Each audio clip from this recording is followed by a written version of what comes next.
up, everybody?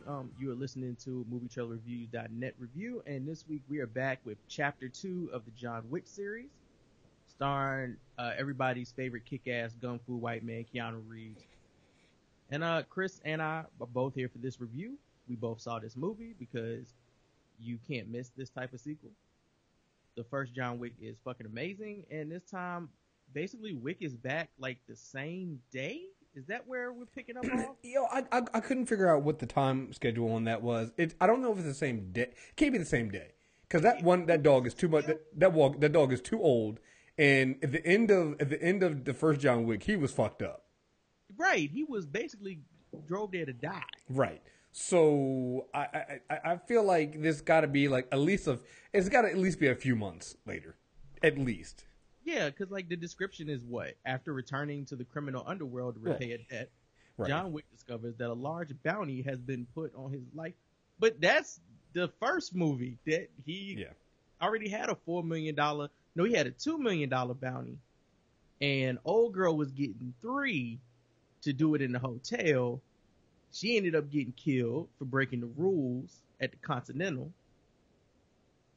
And now we're back, and they upped the ante, but that's later in the film. I feel like that's a spoiler to say that there's a new bounty placed on his head. Yeah, I mean, it's basically what this film is like. I don't know. It's the same director and the same writer from the first one, and I'm not sure if when they did the first John Wick, if it was always in their mind to do at least a trilogy of films. I'm not sure. I don't think so. And I don't think so either, because I think that's what makes this film different from the first, is that in the first film is very linear, right? It's a very straightforward plot, and there's not a lot of extra shit in there. It's, hey, they killed his dog, they took his car, he's going back, he's going to murder everybody. It's a straight line. For this film, I feel like they realized that they had a hit on their hands, and they need to flesh out a story, and so that's what they did, and I'm not going to say it's necessarily a bad story. It's just one of those ones where by the time if you're watching John Wick 2, you kind of just want to get to them to killing people. But in order for them to make this what's going to be at least a trilogy of films, they have to do something they didn't do in the first film, which is add a story in.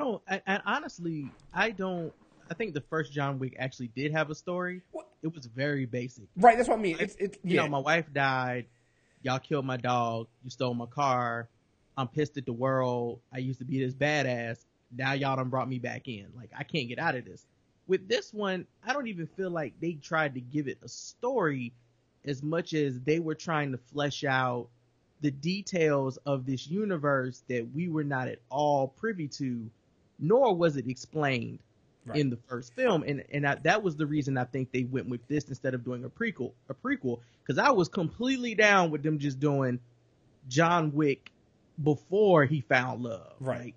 That's what I thought would have been the, as much as they talked about how bad they didn't even have to name it John Wick. They could have called it John Wick Boogeyman. Yeah. Mm-hmm. And they could have just went with a prequel showing us the last job that he did that got him out. But what they did was they fleshed out this alternate universe that he lives in, that he works within, that is this whole underground ring of gangsters and killers and assassins, club owners, high profile, like, and I think it's very interesting. Like a lot of it felt like some of it felt like Kingsman at certain points, which I'm cool with, but I also feel like it's so vague because it's so basic. That a lot of it, I won't say a lot of it, a bit of it, I really didn't understand the driving motivations of some of these characters, because they create this whole like elitist hierarchy of political figures within this world that I just don't understand. And the one thing that really got to me was the blood oath stuff that they just kind of forced down our throats. Yeah. That is relative to the prequel that we have not seen yet because it hasn't been made. Yeah, so I guess I misspoke when I said I was breaking down to a story. The first didn't have a story. No, it has a story. It was a story for a single movie. It's what you do when you know you have one movie. We don't know we're ever going to get a sequel. We probably never going to make any more of these. Let's just tell this one story and make it a badass dude who kills a bunch of people. That's it. Done. Print it. Then they realize that, hey, well, can we do a John Wick 2? And so they were like, okay, you know what? There is stuff here. Let's build a franchise out of it. And I think that's the difference here between 1 and 2. 1 is just a single, go out there, make a movie, have this guy who just goes out and kills a bunch of people. And that's it. You know, again, the story's very simplistic. You don't have to explain anything. You could have, if you wanted to, you could have gone and done a prequel. But honestly, you don't need that to understand John Wick 1. For John Wick 2, they're trying to build a franchise that requires them to flesh out this world. And like you say, it works, and sometimes it doesn't work because it works on things like the Continental. Like, they give you more information on the Continental and what you can do. Like when he's going out and how he's getting suits made. It provides, right, like, the different connections you get from being a member. And we don't even understand, like, in the first film, I thought the Continental was just this hotel, right, that was, you know, that you could not, that was safe ground. Like, you could not carry out jobs in this, and I got that. But what we found out in this film is you actually got to be like a registered member of this group. It's this is the Brotherhood of Assassins, right? And that stuff just is not explained. It's just thrown in your fucking face. Right. I get why they did that, because they understand that most of the people viewing this film won't care about that shit. They just want to see the pencil action that goes down in this film. And the violence is dope.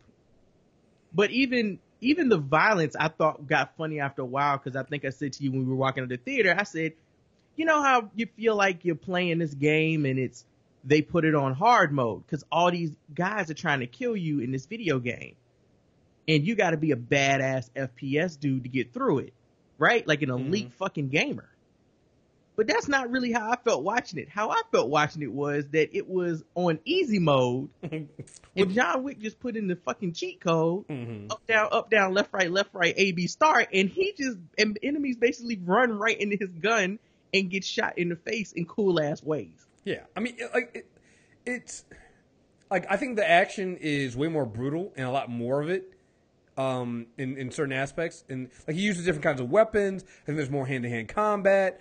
I mean, there is a ridiculous falling down the stairs gag, which I really wish they had not put in there with him and Kanye. I thought that shit was funny, though. I mean, it's funny, but at some point you're just like, oh, come on, guys, you really it was stupid. Right. It was very slapstick. Like, yeah, there's like you said, there's the pencil death is literally one of the gruesomest things I've ever seen in my fucking life. Like, that is some cringeworthy. Can you keep your eyes open during this whole scene? Shit. Right, like there are some brutal fucking deaths. I think more brutal than the first fucking film in there. But like you said, it's like at some point it gets like. And it's in the trailer, so I'm not spoiling it. But there's a tunnel scene where he's going through and killing people in the tunnel. It's literally like he's just running down it's a crapshoot, yo. It's just there's no way any of these people are trained because he's the only person they have to shoot at, and they cannot seem to hit him. Now, I will say I do like the fact that when they show the Continental Services, they do show that he is just not dodging all these bullets. This is not the Matrix.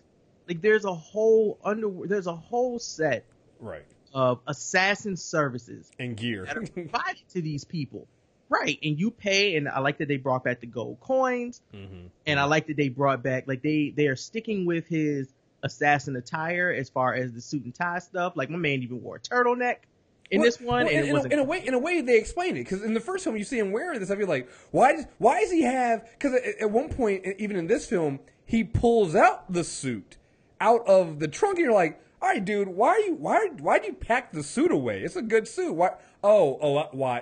It's actually an assassin suit. Oh, I understand. It's not just for looks. I get it now. Like you said, and I think the problem with this is it's not even a problem, but it's not a problem. It's just silly shit, right? Well, that they didn't necessarily need to do. I don't think. I don't agree. I think they did need to do it. If you're going to do a franchise, you need to do it.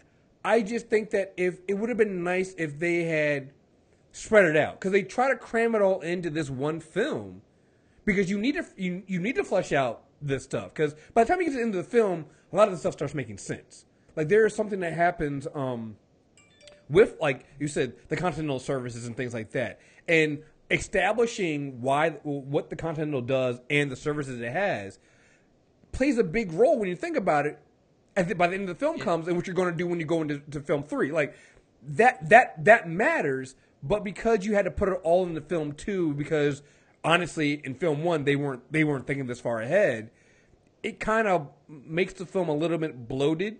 And again, it takes you like that first 20 minutes you're waiting going, damn, he hasn't, like, after the opening is very high octane John Wick action oriented, but then right after that there's like a 20-minute lull in the film where they're kind of trying to set up how he's getting drawn back in, and it just, I think they removed the third act from this movie. Like the third film is actually the third act. For me, watching this was kind of like watching all of Avengers, getting to the attack on New York and then cutting it off and going, we're going to watch this part next week, because they established all the characters for chapter 3. Right. They brought in characters that didn't exist in the first film, that had no relevancy to the first film, or no relevance to the first film, and again only hold relevance in the prequels we have not seen. So they reestablished him. Common's character is as stiff a fighter as he is an actor. Yeah. They establish his character and give you this, what seems to be like a besties backstory between these two. They give you Lawrence Fishburne, and he has this. This is the same thing, not necessarily besties. Well, I'll say with Lawrence Fishburne character, like at least like Common's character Cassian makes sense, because he's actually he's the bodyguard at one point for a target. He has a special name, or he killed by something. Right. So he has a he has a purpose. The Lawrence Fishburne character was the one I was just like, all right, what are you? Who are you? Like, they don't explain. Yeah, he's still Morpheus. Well, that's what I thought. I'm like, yo, you guys put him in this film literally just to have a Matrix reunion, because, like, I don't understand what his purpose here is. Like, how? Like, there's no, like, are you running? Is he connected to Continental? Is he running the bum version of the Like, I don't understand what his role in this universe is. I didn't understand what his role was as far as John Wick's story is concerned. I understood what his role was within this universe, because I thought that was an interesting take on how deep and how creative they get with the assassin shit, and how they build their market, right? Their assassin market, and carry out their jobs. Like, everybody has their own style, and I thought Lawrence Fishburne's style was probably one of the more realistically possible styles of anybody else's, and I thought that was dope. What I don't get is him. Really, like, I get the whole makeup of his organization. I don't get him in relation to John Wick's story, why he's in this chapter, and I really need these people at these studio execs to stop casting black men because they laugh. Like, he really was on his cotton mouth in this shit. He was trying to be Mahershala Ali with the laughing. Like, my man literally laughed from the roof down the elevator to the ground floor in one scene, and it was like, okay, man, were you laughing the whole time during this transition? Because that's a little unnecessary. I enjoyed his character, but they really got it. They got it. This story stuff, they weren't prepared. They were not prepared to add more to add more development to this plot. So to give you, and I don't think that, again, it's hard to really spoil. It's not a strike against the film, right? At the end, it's like holding a strike against this film for that. It's like holding a strike against Fast and Furious for not making sense. It's pointless for you to do that, because that's not really why you're here in the first place. Right? Like the action you get is enough for you. It's just not as streamlined as the first. Like, I'm trying to figure how long was the first film? Yeah, the first film was an hour and 10 minutes. I mean, not an hour and 10 minutes. Was basically an hour and 40 minutes.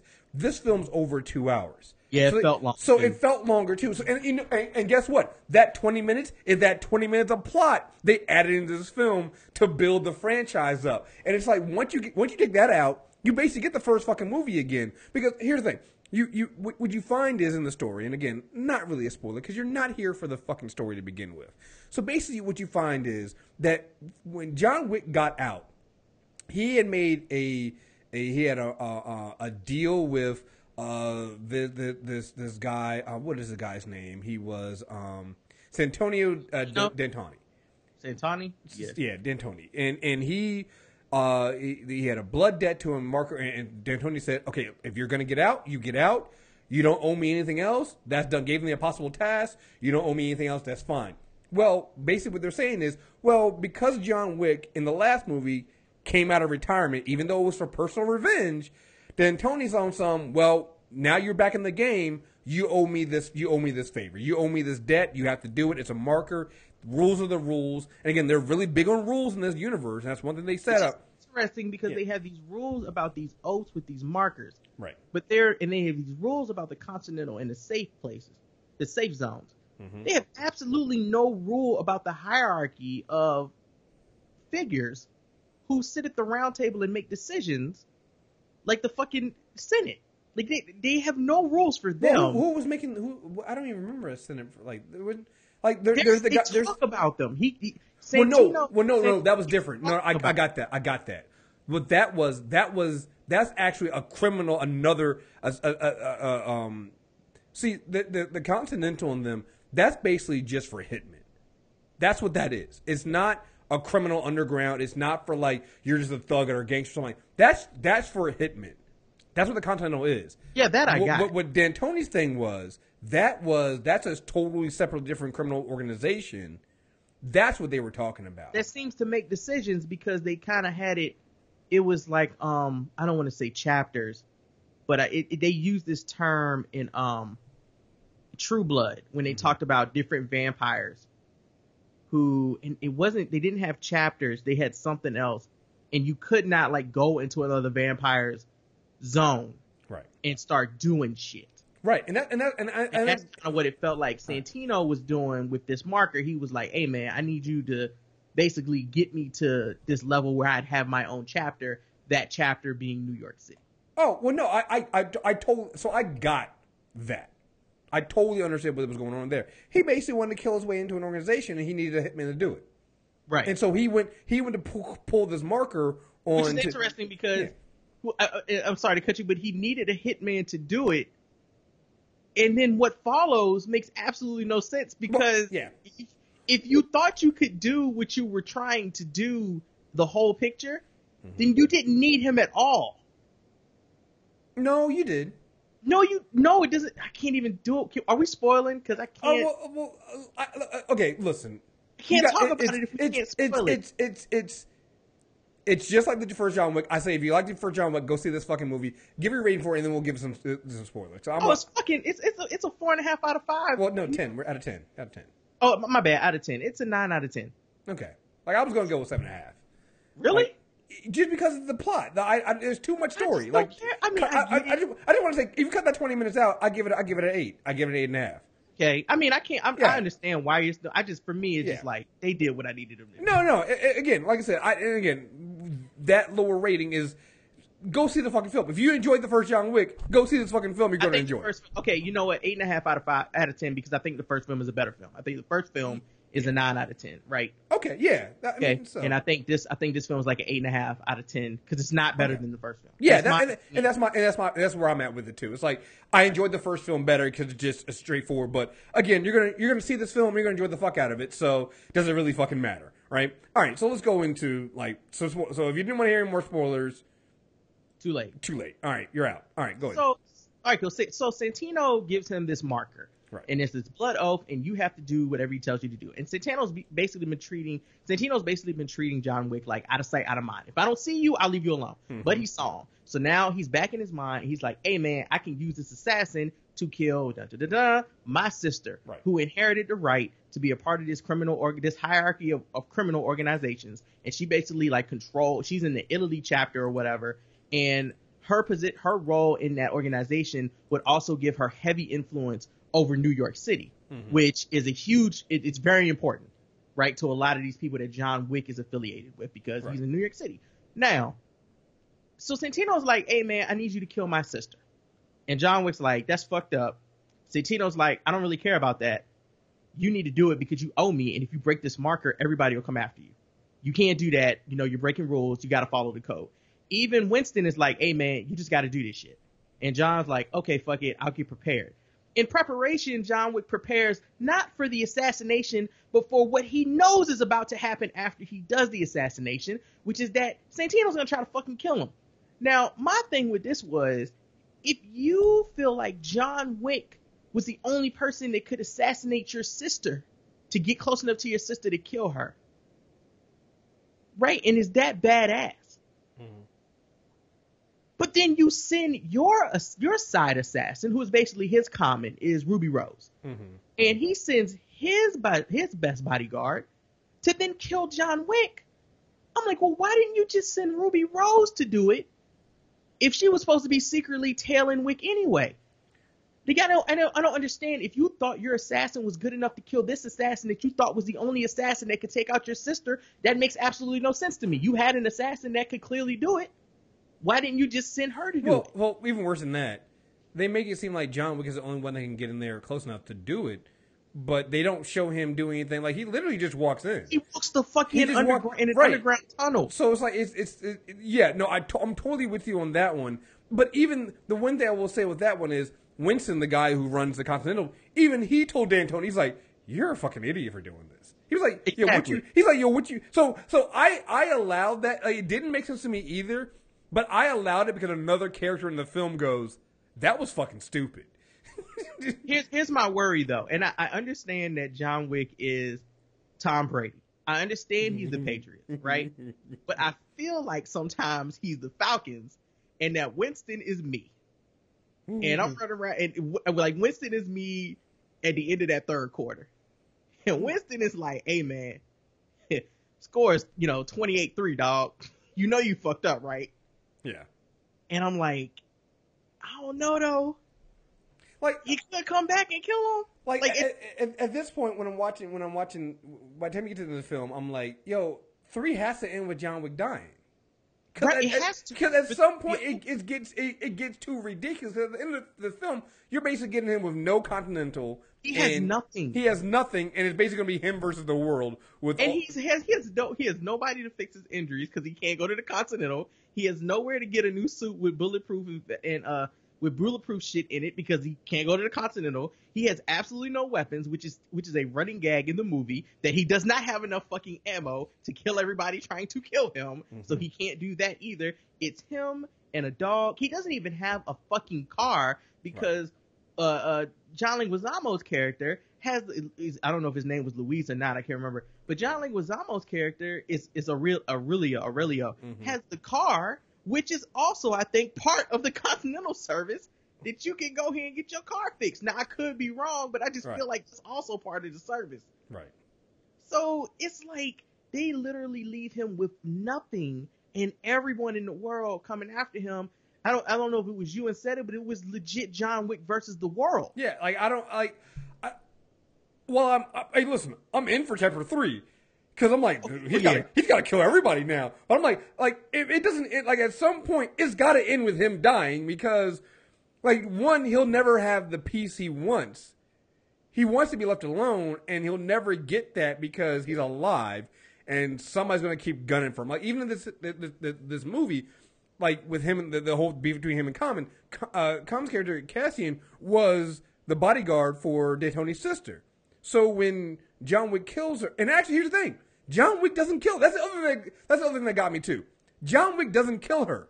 She sees him. She kills herself after he tells. And again, there seemed to be some history there between her and John Wick, and she kills herself. Yeah, she legit showed him the titties. And she kills herself because she's like, she's gonna go out on her own terms, blah blah blah.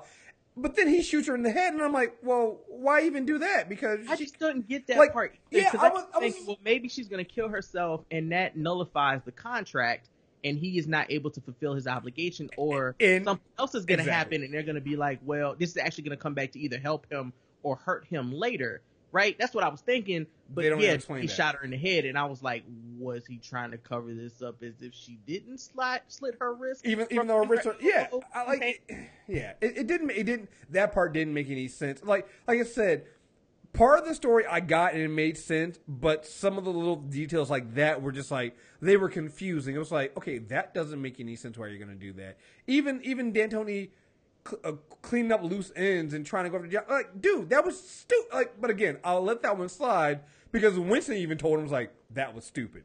I'll tell you this much. In the next film, they've got to get more creative with the jujitsu and shit. They can't just have my man flipping everybody over his back onto the ground.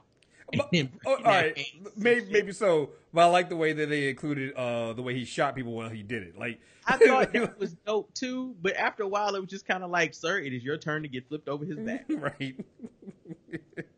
Like what they did with the pencils, I thought was interesting, and I wish they'd done more with the pencils. Type. Like they had a huge opportunity for when he went to assassinate the sister, for that to be a complete Splinter Cell scene. Well, that's what I mean. Again, and he didn't do that. He just walked in. Yeah, that's where I was very confused because, you know, you went with the boogeyman to do this, and he was the only one that can get in there and do it. But literally, all he did was use the Continental Services to get the blueprints for the catacombs underneath the place. Walk in, not kill her, because remember, he's not the one that killed her. She killed herself. Then walk out. Because Thomas to find out in the next film after the coroner gets her that she actually killed herself and he's gonna let it go. Well, here's the other thing too. Like, here's why Cassian was such a bad bodyguard. So she slits her wrist. John Wick shoots her in the head after she's dead, right? Then walks out. Nobody heard the gun go off. But this is my thing. He walked out the way he did not come in. Right. But he purposely wanted to be seen. Yeah. Is what I'm gonna have to assume. He wanted them to see that it was him. Yeah. It was like all the preparation he does in the beginning is for the flip that's going to come when he kills this woman and then finds out that now Ruby Road, that now Santino has sent his people to make sure he dies in these tunnels too, because nobody is protecting these fucking tunnels that lead straight to where this woman was living at and bathed. It was a weird scene, and I felt like I feel like they dropped the ball on style. I feel like they dropped the ball on finesse, and I feel like they definitely dropped the ball in the writings room for that scene. That whole shit actually did not get interesting outside of the background music until he walked past Common. Mm-hmm. When he walked past Common, you working, John? You, John, Cassian. That's basically the real start of the movie. John, you working? Right. And that's the real start of the film. Like, there's a whole bunch of shit that happens before that that's supposed to be the start. Even him going to get his Shelby back, I was just kind of like... Yeah, you're right. You're in the actually way right. I wanted it. This is all kind of forced. Yeah. But when he walks past Common, that's when it turns into John Wick again for me. Right. That's when you know. Again, it's like 20 minutes into the film. He walks past Common, and Common asks him, "You working, John?" Yeah. Good night. Said say yes. You're right. And that. Oh no, he said sorry to hear that. Right. And then they start trying to kill each other. And you're absolutely right. That is when the film starts. Like you could right. Like you could have. I get what they were trying to do with this film, but for the third film, they need to work more on stylizing the fights, or keep the fights the way they've been doing them, and bring in somebody to help them wrap this up in a good way. But if they don't care, don't half and half this. If you don't care about the actual plot development, and you only care about getting audiences in the seat through gun fu gore, I'm all for that. Make sure it's gun fu gore from beginning. If it's going to be John Wick versus the world, it better not be 25 minutes of him getting himself together. Yeah, you gotta just jump right into it. And here's the thing. The way this film ends, they should just jump right into it. I mean, the film literally ends again. So again, we're doing kind of spoilers here towards the end. So again, if you're still hearing this, you need to know. he ends up shooting D'Antoni in the Continental, which was fucking awesome. Yeah, and again, I'll give him to this. Had to happen because it was right. I mean, Santino basically said, "I will stay here forever." Right. With the statement that he made, his statement was something to the point, to the effect of, "There's still, look at all the food that's on this menu. A man could be here forever and never try every meal on this menu," which was him saying, "Guess what, motherfucker? I'm staying here on safe ground forever. You will never be able to kill me." And John Wick heard that shit loud and clear, shot him in the fucking face, and right in front of Winston in the Continental. He broke the same rules that old girl broke from the first film. Mm-hmm. You know, so I thought that was dope. But yeah, like you're saying, we don't need plot development in the third one. Yeah. He looked like, to me, he's scared at the end of this film. Yeah, he should be. I mean, because literally everybody, like, basically, he's excommunicated from the Continental, and basically after 1 hour, basically the next film John Wick Chapter 3 should take place 1 hour after John Wick 2 does. What do you say, excommunicado? Yeah. Yeah, so it should take place then with him and his dog, him with no gun, no ammo, with his fucking dog. Trying to steal other people's guns and borrow clips from their inside. Why does everybody trying to assassinate somebody keep the clip on their inside jacket? Right. Just stop. Yeah, if you're, just stop. So, like I said, again, the film is enjoyable. The film is something you're going to go want to see. If you enjoyed the first one, and hey, the thing, I'm here for Chapter 3. Put it out there. I would be harsher on the things we were talking about, like the problems with the script and things like that.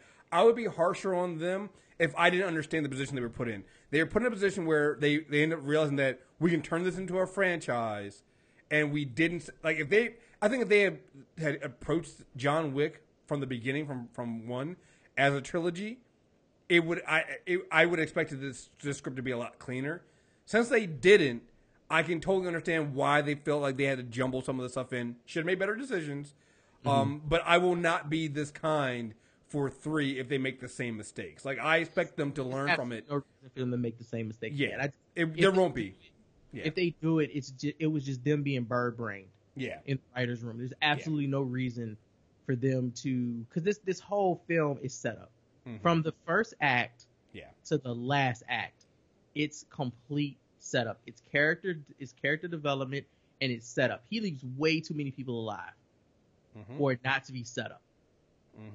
You know, so, and I'm glad he got rid of Ruby Rose's character, because she is like the Justin Bieber of acting right now. I cannot stand to look at her. I mean, she wasn't. Oh, I'm glad she didn't speak. She didn't have anything to do. Which is cool, but she just look. It's not her voice that annoys me. It's her facial expressions. Well, she didn't have a voice in the film, so same facial expression in every movie, from Orange Is the New Black to this. She's had the same facial expression. It's like her winning, like, douchebag smile that she wore it all throughout Triple X. She wears it all throughout this film. And she wore it in orange. And besides I'm taking into account, but besides her statements that she's made, some dumb political ones. Oh, I haven't heard those. Oh, I didn't know that. She made a statement about something a while ago that was like an Instagram post or something, and it was just like, man, if you don't shut the fuck up. That might be why she doesn't have a voice in this fucking film, yo.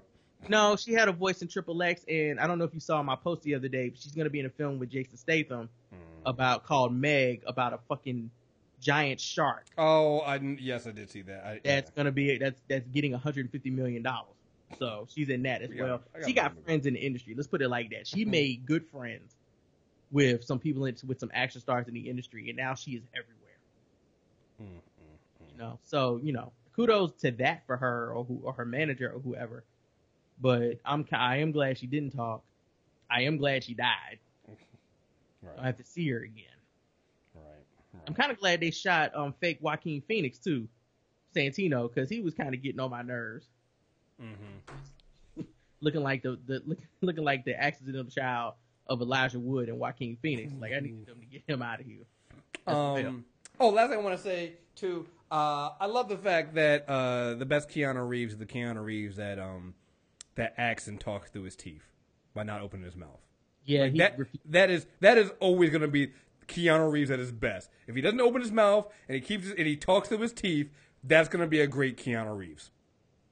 God, they didn't even have to write new lines for this movie. No, they had no new dialogue, yo. Whoever wrote the lines for Winston is the real writer. Now, I don't know who that person is, but that person needs to write more dialogue in this movie. And whoever came up with the idea for the walk and shoot in silence.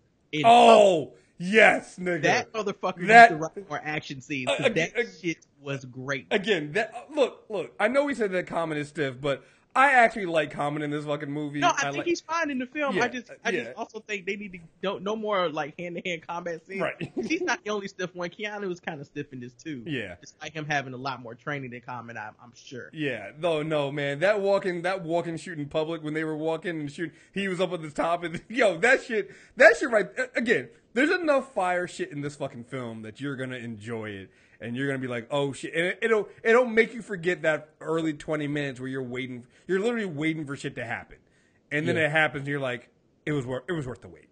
Okay, I'm fine. So. Yeah. Yeah. I think the movie is dope. I don't think people will go see this. I don't see how you could like the first one and not like this one. Exactly. Yeah, you're in, and you're fine. So, yeah. You got anything else? No, I'm trying to think if there was any other character. No, because the thing, most of the characters are just like the first film. Even the bad guys, D'Antoni, like he's a throwaway character that at some point is gonna die. Like you said, the real interest in me is the fact that we might now be set up for Winston being maybe the top bad guy. Like I don't even know if John Wick would consider him the bad guy in 3 because he's given John a chance. I think Winston is just a matter of fact person. I think Winston he's about the rules. Yeah, he's hey man, you know what you did. I'm rooting for you to survive this, but here it comes. Yeah. And I mean it's like that. And I thought the art museum scene with the mirrors. Oh no, it was dope. Yeah, it was way better than any Resident Evil film that's tried that a million times with Mila. I thought that was really dope in this film. I was confused as shit. Oh yeah. I don't understand how Wick was able to operate within that bitch, but yeah, no, that was a really dope one, and they did it really well. There's gunfire. I thought that shit was pretty tight. So. Yeah. So. With the sliding up doors. Like somebody went an extra mile for that whole art exhibit. Yeah. So, all right, folks, there you guys have it. That is the review for John Wick Chapter 2. Go see it. Put a little spoilers in here, but here's the thing.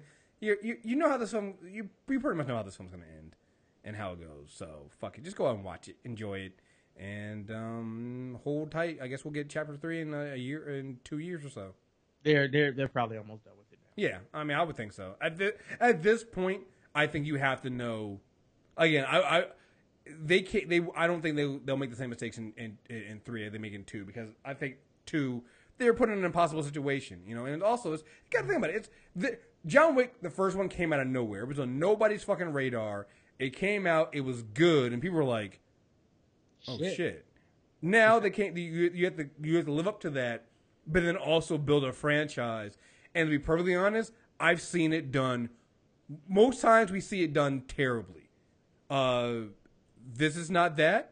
And, I mean, like I said, right now it's at 90% on Rotten Tomatoes. Let me see what... yeah, it's at a 9.2 on something else. I mean, it went from a 9 for the first one to hearing you give it a 7 for this one. 7.5. Yeah, 7.5. It's still not bad. Dude. No, it's not bad. It's not bad. Again, I'm saying that to people. I'm like, look, do not get me thinking that this is... No, go see this fucking film. It's still above water right now. Yeah, way above water. So, yeah. All right, folks. So there you guys have it. That's a review. Check out the rest of the reviews on mtrnetwork.net and search for MTR Network on iTunes and Stitcher Radio. Until next time, we're out of here. Peace.